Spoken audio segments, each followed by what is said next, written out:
அடுத்து என்ன பார்க்க போகிறோன்னா முட்டைக்கோஸ் பொரியல் தான் பார்க்க போகிறோம். எடுத்து வச்சாச்சு. சட்டியில் எண்ணெய் ஊற்றியாச்சு.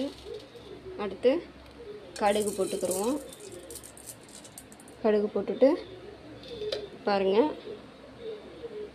வெங்காயம், கருவேப்பிலை, பட்டை வத்தை எடுத்து வச்சுருக்கேன். இது எல்லாத்தையும் போட்டுருவோம்.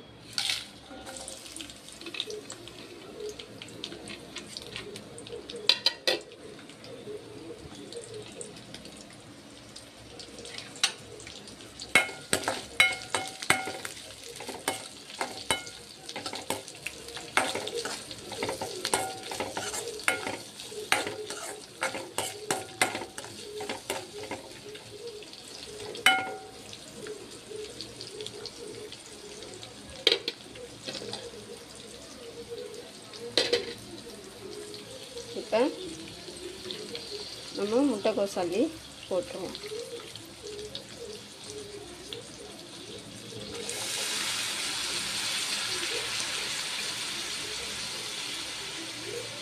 உப்பு தேவையான அளவு போட்டுக்கோங்க.